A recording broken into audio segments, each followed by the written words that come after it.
నమస్తే. ఇన్నాళ్ళు నన్ను సపోర్ట్ చేస్తూ, ఎంకరేజ్ చేస్తూ మీ ప్రేమని నాకు అందిస్తున్న ప్రతి ఒక్కరికి కృతజ్ఞతలు. అలాగే ఈ వీడియో కూడా ఖచ్చితంగా మీకు ఉపయోగపడుతుంది. లైక్, షేర్ అండ్ సబ్స్క్రైబ్ చేసి మీ సపోర్ట్‌ని నాకు అందించండి. అలాగే ఈ వీడియో పట్ల మీకున్న అభిప్రాయాన్ని కామెంట్ సెక్షన్‌లో కామెంట్ చేసి తెలియజేయండి. ఇప్పుడు వీడియోని చూద్దాం. నమస్తే. Welcome to our channel. నేను పద్మిని. ప్రస్తుతం మనతో పాటు ప్రముఖ ఆధ్యాత్మికవేత్త, వాస్తు జ్యోతిష పండితులు నెట్టెల ఫణి భాస్కర్ శర్మ గారు మనతో పాటు ఉన్నారు. మాట్లాడదాం. నమస్కారం అండి. బాగున్నారా? నేను బాగున్నానండి. నర్మదా పుష్కరాలు వస్తున్నాయి అంటే దాని అర్థం గురువు మారుతున్నారు అని. మే 1వ తారీఖు గురువు వృషభ రాశిలోకి వెళ్ళబోతున్నారు కాబట్టి సంవత్సరం కాలం పాటు ఆయన అక్కడే ఉంటారు కాబట్టి ద్వాదశ రాశులకి కూడా ఇచ్చేటటువంటి ఫలితాల గురించి ఒక్కసారి మీ ద్వారా తెలుసుకోవాలనుకుంటున్నాను. అయ్యో తప్పకుండా. గురుడు అంటే సంక్రమణం అనేటువంటిది కొన్ని గ్రహాలకి మాత్రమే చెప్పారు. ఉదాహరణకి రవి మార్పు ఉందనుకోండి, మేషం, కర్కాటకం, లేకపోతే తుల, లేకపోతే మకరం, ఈ సంక్రమణాలకి ప్రాధాన్యత ఎక్కువ. కర్కాటక సంక్రమణం దక్షిణాయనం, మకర సంక్రమణం ఉత్తరాయణం, అలాగే తులా సంక్రమణంలో ఉన్నప్పుడు కార్తీక మాసం, మేష సంక్రమణంలో ఉన్నప్పుడు వైశాఖ మాసం, చాలా ప్రాశస్త్యమైనటువంటి రోజులు. అలాగే మకరంలో ఉన్నప్పుడు కూడా ఈ కావేరీ నదిలో స్నానం చేయమంటారు. మరలా అటువంటి ప్రాశస్త్యం కలిగిందే గురుడి యొక్క మార్పు. ఈయన ఇప్పుడు మేషరాశి నుండి వదిలిపెట్టి కృత్తిక నక్షత్రం 2వ పాదమైనటువంటి వృషభ రాశిలోకి ఆయన సంచారం చేస్తూ ఉన్నారు. గురుడు మార్పు అనేటువంటిది చాలా ముఖ్యం. ఎందుకంటే ఈ దేవగురు అయినటువంటి బృహస్పతి ఒక రాశిని వదిలిపెట్టి వేరే రాశిలోకి వెళ్ళినప్పుడు ఈ నది అనేటువంటి దానికి ప్రాముఖ్యత వస్తుంది. ఎలా దానికి అనుసంధానం అయ్యింది అంటే పూర్వపు కాలం ఋషులు ఏం చేశారంటే ఏ నదిలో ఎప్పుడెప్పుడు శక్తి ఉంటుంది అనేటువంటి దాన్ని పసిగట్టి అది ఒక గ్రహం మార్పు ద్వారా కలుగుతుంది అనేటువంటి దానికి అనుసంధానం చేసుకుంటూ వచ్చారు. ఇప్పుడు తులారాశిలో రవి ఉన్నప్పుడు కావేరీ నదిలో చేసినటువంటి స్నానానికి ప్రాముఖ్యత ఎక్కువ. ఆ శక్తి అంతా ఆ నదిలో ఉంటుంది. అలాగే మకర సంక్రమణం జరిగినప్పుడు ప్రయాగలో చేసేటువంటి స్నానానికి ప్రాశస్త్యం ఉంటుంది. అలా ఒక్కొక్క కాలానికి సంబంధించినటువంటి రహస్యాన్ని వాళ్ళు గ్రహానికి ముడిపెట్టి చెప్పారు. ఇప్పుడు గురుడు ఉన్నారు, యజన కీర్తి గృహ కాంచన పుత్ర వస్త్ర అశ్వాది కారకుడు గురుడు. ఆయన చాలా కారకత్వాలు ఇస్తారు. గురుడు జాతకంలో బాగా లేకపోతే నీచని పొంది ఉంటే అసలు సంతానమే కలగదు అని. సో ఒక్కొక్కళ్ళ జాతకంలో గురుడు నీచపడి ఉన్నా, గురుడు ఇబ్బంది పెట్టే స్థానాల్లో ఉన్న సంతానం అనేటువంటిది కూడా ఆలస్యం అవుతుంది. నర్మదా నదికి ఒక శక్తి వస్తుంది.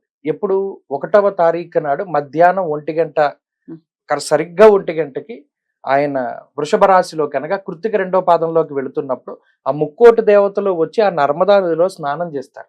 ఆ స్నానం చేయడం అంటే ఎందుకు చెప్పారంటే ఆ విషయాన్ని, ఆ నదికి ఆ శక్తి వస్తుంది అనేటువంటి విషయాన్ని చెప్పడం జరిగింది. సో ఎప్పుడైతే ఆ పుష్కరుడు ప్రవేశించినటువంటి టైం నుండి మనం స్నానం చేస్తామో 12 రోజుల ఎఫెక్ట్ ఉంటుంది కాబట్టి ఈ 12 రోజుల పాటు ఆ నదికి ఒక ప్రత్యేకమైన పవర్ ఉంటుంది. అందులోనూ అఘమర్షణ స్నానం అనేటువంటిది చెప్పారు. అనగా ఏదైనా ఒక నదికి గాని, పుణ్యనదికి గాని, పుష్కరానికి గాని వెళ్ళినప్పుడు సంకల్పపూర్వకంగా స్నానం చేయాలి. సంకల్పం చెప్పుకోకుండా చేస్తే అది మలమర్షణ స్నానం అవుతుంది. అంటే శరీరాన్ని శుద్ధి చేసుకోవడమే అవుతుంది కానీ అఘమర్షణ ప్రయోజనం ఉండదు. ఎలా సంకల్పం చెప్పుకోవాలి? ఉదాహరణకి మనం అక్కడికి వెళ్ళినప్పుడు మన జన్మాంతరాల్లో చేసినటువంటి పాపాలను పోగొట్టుకోవడానికి మయ ఆలోచిత అనాలోచిత సమస్త దుష్కర్మ దోష నివారణార్థమనో, లేకపోతే జనరల్ గా మనం ప్రతిరోజు చెప్పుకునేటువంటి సంకల్పం ఏదైతే ఉంటుందో ఆ సంకల్ప పూర్వకంగా చెప్పాలి. అలాగే మనం ఇప్పుడు ఏం చెప్తాం, మేము గోదావరి జిల్లాలో ఉంటే మేరోహ దక్షిణ దిగ్భాగే శ్రీశైలసి ఈశాన్య ప్రదేశే అంటాం. అలాగే అక్కడ ఉన్న వాళ్ళైతే ఆ సంకల్పం చెప్పుకోవాలి. అలా ఏదైనా ఒక బ్రాహ్మడు అక్కడ లోకల్ గా ఉండేటువంటి వారిని వాళ్ళు చక్కగా జరుగుతుంది, శాస్త్రోక్తంగా జరుగుతుంది. అది అఘమర్షణము అన్నారు. అంటే పాపాలని పోగొట్టేటువంటి స్నానము. అక్కడ దాకా వెళ్ళలేని వాళ్ళకి ఇంకో ప్రత్యామ్నాయం ఉందా? ఉంటుంది. ఏదైనా మంత్రపూర్వకంగా చేయొచ్చు. గంగే యమునే కృష్ణ గోదావరి సరస్వతి మనం చెప్తాం, నీళ్లు పోసుకోవచ్చు, సంకల్పం చెప్పుకోవచ్చు. ఏదైనా ఆ నీళ్లకి 12 రోజులు ఆ శక్తి ఉంటుంది కాబట్టి ఇంట్లో అయినా సరే చేయొచ్చు. అద్భుతం. ఇది పుష్కరానికి సంబంధించినటువంటి అంశం. అయితే మరి గురువు మారుతున్నారు కాబట్టి ఎట్లాంటి రిజల్ట్స్ ఇవ్వబోతున్నారు సంవత్సరం కాలం పాటు? మరి ఏమైనా వక్ర గతి ఏమైనా ఉందా ఆయనకి, ఇత్యాది విషయాలు. అలాగే ద్వాదశ రాశులకు కూడా మరి ఆయన మార్పు వల్ల వచ్చేటటువంటి లాభాలు కావచ్చు, నష్టాలు కావచ్చు. లాభాలు అయితే హ్యాపీయే కానీ నష్టాలు. మకర రాశి వారికి ఎలాంటి ఫలితాలను ఇవ్వబోతున్నారండి గురువు? గురువు నిజానికి మకర రాశి వారికి గురుబలం వచ్చి 3 ఏళ్లు పైన అయింది. నిజానికి మకర రాశిలో గురువు సంచారం చేసినప్పుడే మనకు కరోనా వచ్చింది. గురుశనుల యొక్క యుతి అతిచారగతే జీవౌ శనౌ వక్రత్వమాగతే హాహాకారాం జగత్ సర్వం దుర్భిక్షం క్షామడాంబరం అన్నారు. గురుడు అతిచారంలో ఉండి శని వక్రగతిలో ఉండి ఆ 2 గ్రహాలు కలిస్తే హాహాకారాం జగత్ సర్వం దుర్భిక్షం క్షామడాంబరం. ఇప్పటికి 4 ఏళ్ళు అయింది. వీళ్ళకి గురుబలం లేదు. సో అప్పుడు కరోనా వచ్చింది. దాదాపుగా ఒక 6 ఏళ్ళు అయింది ప్రాపర్ గా వీళ్ళకి గురుబలం వచ్చి. మకర రాశి వాళ్ళకి ఈ రాశిలోనే గ్రహణాలు పట్టాయి, ఈ రాశిలోనే షష్టగ్రహ కూటములు పట్టాయి. రవికి మీరు గమనిస్తే ఒక 2 ఏళ్ల క్రితం సూర్యుడి జుట్టు ఇలా వలయం లాగా, అది మకరంలో రవి ఉన్నప్పుడే దాన్ని పరివేష అంటారు. అది వీళ్ళకే వచ్చింది ఎఫెక్ట్. ఇలా చెప్పుకుంటూ పోతే మకర రాశి వాళ్ళ జీవితం గత 6 ఏళ్లుగా చాలా దుర్భరమైనటువంటి జీవితంలో ఉన్నారు వాళ్ళు. ఇప్పుడు ఇంతకాలానికి పంచమ స్థానంలోకి గురుడు వచ్చి స్టాండర్డ్ గా అక్కడ 1 సంవత్సరం ఉంటున్నారు. పంచమంలో ఉన్న గురువు వీరి లాభస్థానాన్ని వీక్షిస్తారు, అలాగే జన్మ రాశిని వీక్షిస్తారు. అవి రెండూ కూడా చాలా ముఖ్యమైనటువంటి స్థానాలు. ఎప్పుడైతే పంచమం జాతక రీత్యా చూసుకున్నప్పుడు ప్రచుర పుత్ర కళత్ర సమన్విత సురగురుసుత గేహగతేన రహ అన్నారు. గోచారంలో అర్ధలాభం తదైశ్వర్యం స్వకర్మ రతిహర్షితం సదా స్వజన సౌఖ్యంచ.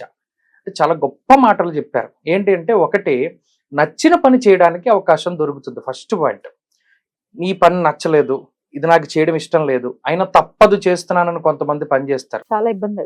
వాళ్ళకి వెసులుబాటు దొరుకుతుంది నచ్చిన పని చేసుకోవడానికి, నచ్చని పనిని వదిలేయడానికి, వీటికి అవకాశం వస్తుంది. అలాగే అర్ధలాభం తదైశ్వర్యం, ఫస్ట్ ఆర్థిక లాభం కలుగుతుంది, దానివల్ల ఐశ్వర్యం సిద్ధిస్తుంది అన్నారు. ఇది ఎలా జరుగుతుంది అంటే, పంచమ స్థానానికి ఒక ప్రత్యేకమైన గుర్తింపు ఉంది జ్యోతిష్యంలో. పుత్రాన్ బుద్ధిం పూర్వపుణ్యం చ పుంసాం మంత్రాం నీతిం మానసం మంత్ర విద్యాం దైవే భక్తిం దైవమిత్సర్వమేత భావా తస్మాత్ పంచమాత్సం వదేచ్ఛ. ఇన్ని కారకత్వాలు 5వ స్థానం ఇస్తోంది. అలాంటప్పుడు వాళ్ళ బుద్ధిని ప్రచోదనం చేస్తారు గురుడు. పంచమంలోకి వచ్చిన మొదటి నుండే ఆలోచన తీరులో మార్పు వస్తుంది, ప్రవర్తనలో మార్పు వస్తుంది, మాట తీరులో మార్పు వస్తుంది. ఇలా ప్రతి దాంట్లోనూ మార్పు వచ్చి వాళ్ళు ఇప్పటి వరకు ఏదైతే వక్రగతిలో వెళుతూ ఉన్నారో ఆ మార్పు తీసుకొచ్చి యూటర్న్ తిప్పుతాడు ఒక్కసారిగా. సో బుద్ధి కర్మానుసారిని, బుద్ధి ఇక్కడ కర్మని అనుసరించి నడుస్తుంది. కాబట్టి ఆ గురువు ఇచ్చేటువంటి ఫలితాలని ఇంత పాజిటివ్ గా 6 ఏళ్ల తర్వాత వీళ్ళు అనుభవించబోతున్నారు. మొదట వీళ్ళ యొక్క ప్రవర్తన మారుతుంది, ఆలోచన తీరు మారుతుంది. ఏంటి ఇంతకాలం మనం దీని గురించి ఆలోచించామా, ఇది ఇలా ఆలోచిస్తే ఈ పాటికి సొల్యూషన్ వచ్చేసేది కదా. ఇలా చాలా కాలంగా అనుభవిస్తున్న బాధలకి చాలా గమ్ముని సొల్యూషన్స్ వస్తాయి. అది ఒకటి. తర్వాత స్వకర్మరతి హర్షితం, ఏది నచ్చుతుందో ఆ పని చేయగలగడం, అలాగే వివాహాది శుభ కార్యక్రమాలు జరగడం. పంచమం సంతానానికి సంబంధించిన స్థానం. మకర రాశి వాళ్ళకి సంతానం కలిగినా కూడా చాలా రకాల బాధలతోటి ఎదుగుదల లోపంలో ఉన్నటువంటి వారికి ఏదైనా ఒక మంచి జరిగి ఆ బాధల నుండి బయటపడ్డం, ఇలా చాలా రకాలైనటువంటి మంచిని గురుడు ఈ సంవత్సరం ఇవ్వబోతున్నారు. కాబట్టి ఉద్యోగాభివృద్ధి ఉన్నది, వ్యాపారం బాగుంటుంది. విద్యార్థులకు ప్రత్యేకించి చదువుకునేటువంటి వారికి ఇది చాలా మంచిది. వాళ్ళు దేశం దాటి వెళ్ళాలి అన్నా, మంచి చదువులు, ఉన్నతమైన చదువులు చదవాలి అన్నా చాలా మంచిది. అయినప్పటికీ ఆరాధన ఎలా చేసుకోమంటారు? గురువుకి సంబంధించినటువంటి పురాణోక్తమైనటువంటి శ్లోకం ఉంటుంది, దేవానాంచ ఋషీనాంచ గురుం కాంచన సన్నిభం అని. ఆ శ్లోకాన్ని రోజు చదువుకుంటూ ఉండాలి. లేదా దక్షిణామూర్తి ఆరాధన చాలా మంచిది. అద్భుతం. చాలా అంటే మీరు 6 years తర్వాత మళ్ళీ ఒక బ్యూటిఫుల్ పీరియడ్ రాబోతోంది కాబట్టి చాలా అద్భుతంగా వెల్కమ్ చేయాల్సి ఉంటుంది మకర రాశి వారు ఈ సంవత్సరాన్ని. బ్యూటిఫుల్. ఇక నెక్స్ట్ ఎపిసోడ్ లో కుంభరాశి గురించి మాట్లాడుకుందాం. థ్యాంక్ యూ అండి, నమస్తే.